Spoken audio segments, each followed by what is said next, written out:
All ఈ వ్లాగ్స్‌కి స్వాగతం. ఈరోజు మన ఫ్యామిలీ మెంబర్స్‌తో నేను షేర్ చేసుకోబోయే రెసిపీ వచ్చేసి కొబ్బరికాయ టమాటా పచ్చడి. చాలా టేస్టీగా ఉంటుంది. చాలా సింపుల్‌గా అయిపోతుంది. ఇంకెందుకు ఆలస్యం చూసేద్దాం. చకచకా చేసేద్దాం. ముందుగా ఒక కప్పు పచ్చి కొబ్బరికాయ ముక్కలైతే తీసుకున్నాను. దాంట్లోకి 2 పెద్ద పెద్ద టమాటాలైతే తీసుకున్నాను. ఈ సైజులో ఉండాలి టమాటా. అలాగే ఒక 10 పచ్చిమిర్చినైతే తీసుకొని వాటిని ఇలా కట్ చేసైతే తీసుకున్నాను. టమాటాను కూడా కట్ చేసైతే తీసుకుందామండి. వేడి వేడి అన్నంలో ఇంత పచ్చడి వేసుకొని తింటుంటే అబ్బబ్బా! కొంచెం కారం ఎక్కువనే వేసుకోండి. భలే ఉంటుంది ఎప్పుడు కూడా. పచ్చడి కొంచెం కారంగానే ఉంటుంది. ఇప్పుడు స్టవ్ వెలిగించుకొని పాన్ పెట్టుకొని అందులోని 2 టేబుల్ స్పూన్ల ఆయిల్ అయితే వేసుకున్నాను. అందులోని 1 టేబుల్ స్పూను ధనియాలు, 1 స్పూను ఆవాలు, 1 స్పూన్ జీలకర్ర అయితే యాడ్ చేసేసుకుంటున్నాను. అందులోని ఒక పావు స్పూను మెంతులు వేసేసి లో టు మీడియం ఫ్లేమ్ మీద ఒక్క నిమిషం అయితే ఫ్రై చేసేసుకుందాం. మీలో ఎవరైనా కొత్తగా వ్యూ చేస్తుంటే లైక్ చేయండి, షేర్ చేయండి, సబ్స్క్రైబ్ చేసుకోండి. పక్కనే ఉన్న బెల్ ఐకాన్ నొక్కండి. ఇప్పుడు అందులోనే ఒక 4 ఎండుమిర్చిని తీసుకొని కట్ చేసుకొని అయితే వేసుకుంటున్నాను. వాటిని కూడా వేసేసి మరొక్క నిమిషం అయితే ఫ్రై చేసుకుందాం. ఇలా బాగా ఫ్రై అయినయి అన్న టైంలోనే మనం ముందుగా కట్ చేసి పెట్టుకున్న పచ్చిమిర్చినైతే వేసేసుకుందాం. 10 పచ్చిమిరపకాయలని తీసుకున్నాను. కొంచెం కారంగానే ఉండాలని చెప్పి, మీరు కారం తక్కువ తినే పళమైతే కొంచెం తగ్గించుకొని అయితే వేసుకోండి. ఒక నిమిషం అయితే మనం ఫ్రై చేసేసుకుందాము. చాలా బావుంటుంది పచ్చడి అయితేని. ఇప్పుడు అందులోనే మనం ముందుగా కట్ చేసి పెట్టుకున్న కొబ్బరి ముక్కలు కూడా వేసేసుకుందాం. వీటన్నిటిని కూడా లో టు మీడియం ఫ్లేమ్ మీదే ఫ్రై చేసుకోవచ్చు. ఇలా కొబ్బరి ముక్కలు కూడా ఫ్రై చేయడం వల్ల పచ్చడి 1, 2 రోజుల దాకా పాడవకుండా ఉంటుందండి. ఇవి బాగా వేగిన తర్వాత స్టవ్ ఆఫ్ చేసేసుకొని వేరొక ప్లేట్‌లోకైతే తీసేసుకుంటున్నాను. వీటినిప్పుడు పూర్తిగా చల్లారనిద్దాం. ఇప్పుడు దీన్ని పక్కన పెట్టేసుకుందాం. ఇప్పుడు అదే ప్యాన్‌లో ఒక టేబుల్ స్పూను ఆయిల్ అయితే వేసుకుంటున్నాను. మనం 2 టమాటాలని కట్ చేసి పెట్టుకున్నాం కదా!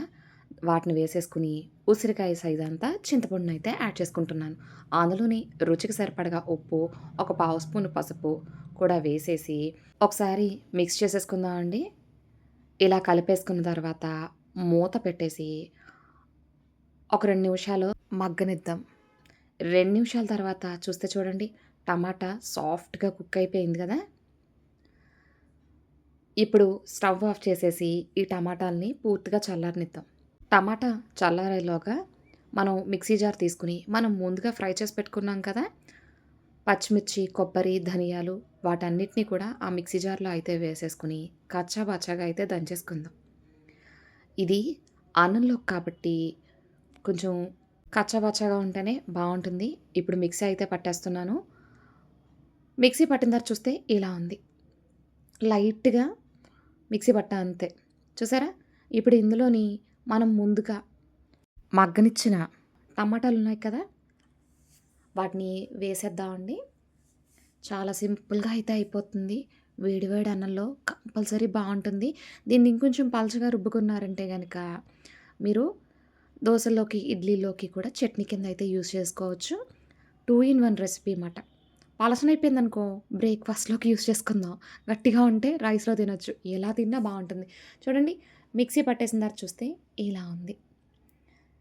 నేను కోర్స్‌గానే పెట్టాను కాబట్టి ఇలా ఉందండి. రైస్‌లోకి ఇలా బావుంటుంది. తింటున్నప్పుడు అక్కడక్కడ కొంచెం కొబ్బరి మనకి తగులుతూ ఉంటే బావుంటుందని చెప్పేసి, ఇప్పుడు దీన్నైతే ఒక బౌల్‌లోకైతే తీసేసుకుంటున్నాను. ఇప్పుడు మళ్ళీ స్టవ్ వెలిగించుకొని పాన్ పెట్టేసుకున్నాను. అందులోని ఒక టేబుల్ స్పూన్ ఆయిల్ వేసుకొని, అందులో 4 వెల్లుల్లి రేఖలు దంచుకొని వేసుకుంటున్నాను. అందులోనే ఒక అర స్పూను శనగపప్పు, ఒక అర స్పూను మినపప్పు, ఒక పావు స్పూన్ జీలకర్ర, ఒక పావు స్పూన్ ఆవాలు వేసి లైట్‌గా ఫ్రై చేసేసుకుందాం.